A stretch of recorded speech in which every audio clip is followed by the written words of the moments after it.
obviously there are methods of proving the existence of Allah subhanahu wa ta'ala and the prophethood, the justice of Allah, adalah, nubuwah, prophethood, and qiyamah,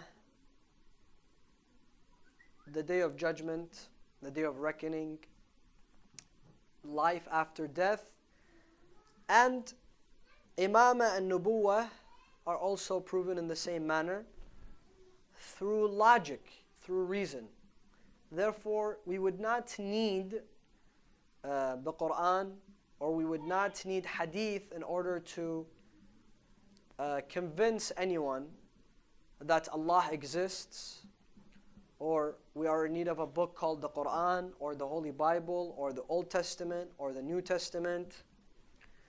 We also do not need the Quran or hadith to provide evidence, convincing evidence, that a day of judgment or a life after death also exists.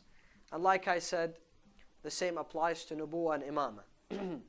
Now, for those who deny the existence of God, let's take them one by one. There are many methods of providing them with responses. One of them is the fact that this universe has been created in an extremely complex and complicated manner, yet extremely well organized, well put together. And all of this is evidence that a creator, a divine creator, must exist.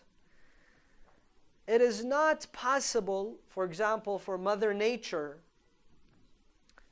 to create such a universe, the creatures of the sea, the universe, the stars, the earth, the moon, the human body, the anatomy of animals, and every existence. This is how we prove the existence of God, amongst many other methodologies. For example, one is referred to as qa'idatul lutf, another is referred to as qa'idatul shukr al-mun'im. We say that if Allah subhanahu wa ta'ala exists, Allah would surely want to communicate with us. Allah has created us, He has created this universe, and Allah would surely want to communicate with us. There is a reason why He created us. He cannot just have created us without reason. How would Allah communicate with us? We ask us this question. Now, we cannot communicate with other existences besides human beings. Meaning we don't speak the language of ants or monkeys or lions or dogs or cats. We don't speak the language of animals. We don't speak the language of jinn. Neither we speak the language of angels. We understand that language which belongs to human beings. Now Allah subhanahu wa ta'ala, we definitely would not be able to communicate with Him unless there is a way for Him that He has provided for us, an avenue that He has provided for us. Yes, we can communicate with Allah, we can speak to Allah, but how can we hear from Him? We can always sit and speak to Allah. But how can we hear from Him? How do we know how He wants to be worshipped? How He wants to be obeyed? How He wants us to reach our perfections? Some people say, well, I worship Allah the way I desire. Allah doesn't want us to worship the way we desire. Allah wants us to worship the way He desires, and that is the meaning of submission. Al-Islam huwa al-taslim, for us to submit to Allah. Submitting to Allah doesn't mean I worship the way I desire. So that's how I'm submitting to Him. Submitting to, for example, your mother when she cooks a meal is eating it, whether you like it or you don't. Submitting to the law is when you submit to a law that is enforced whether you like it or you don't. Many people don't like to pay taxes. But in the end of the day, they're submissive to the law. So submitting is when we submit to that which has been dictated onto us. Now Allah wants us to submit to Him, worship Him. We understand that we cannot thank Him and worship Him the way we want. Today, let's keep in mind another existence. Let's say you have an ant, or you have, let's say, a little butterfly. And you want to thank this ant or butterfly, or this little creature. How would you do it? There's no way. We don't know. Imagine now wanting to communicate and thank Allah for that which He has provided us. So Allah then has to open a door of communication. How does this door of communication start? Through religions, revelation. So He chooses one man named Jesus, and He reveals unto him, and Jesus reveals unto us, tells us. He chooses a man by the name of Moses. He reveals unto him, Moses tells us.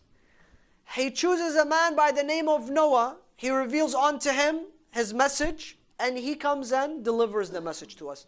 Now you might say, well, how do I know that this man who claims that he's a prophet or he's connected to revelation, wahi, how would I know he's not fake? How would I know this is a legitimate message?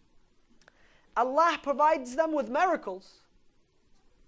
So Allah gives a miracle to Jesus. The very first miracle is that He is born without a father. That's a good miracle for me to understand that this man has a miraculous existence. Number two, He has other miracles. Jesus had many miracles. One of them was that He cured the lepers. He gave vision to the blind. And He resurrected the dead. Allah subhanahu wa ta'ala says, Jesus says, وَأُكْمِحُ الْأَبْرَصَ, and He gives vision to the blind, وَأُحْيِي الْمَوْتَى, but with the permission of Allah, the power invested in Jesus by Allah. Now people, they could have said, we have to go directly to Allah. Why? If I'm a leopard and I want Allah to cure me, I have to ask Allah directly. Allah has put this person, this middleman, so that He delivers the message. So He is the connection between us and Allah, due to the introduction I just mentioned. Then Moses comes. He has a different miracle. He splits the sea open. He puts his hand in his, for example, pocket, and it comes out glowing, and many others, the stick and many others. So we understand that this message is also legitimate. Same goes for Nuh, same goes for Ibrahim, and same goes for Rasulullah sallallahu alaihi wasallam. Now how do we provide evidence to an agnostic that the religion of Islam is a legitimate religion? The introduction that I gave that applies to all the prophets, plus the fact that the religion of Islam has a standing miracle, a miracle that no one can deny, and that is the Quran. The Quran is a book that cannot be proven wrong. Until today, no one has come and said this part of the Quran is wrong, or the Quran contradicts itself. Yes, there are some people who do not have enough knowledge about the Quran, so they read one ayat, then they read another ayat, and they think that those ayat contradict one another. That's not the case. And of course, the teachings of Islam, historical prophecies of the Quran. غُلِبَتُ الرُّوم, for example, Allah in Surah Al-Rum has a prophecy. Allah subhanahu wa ta'ala tells Rasulullah, لَتَدْخُلُنَّ مَسْجِدَ الْحَرَامِ إِنْ شَاءَ اللَّهِ. You will be able to liberate Mecca before the liberation of Mecca, and many other prophecies within the Quran.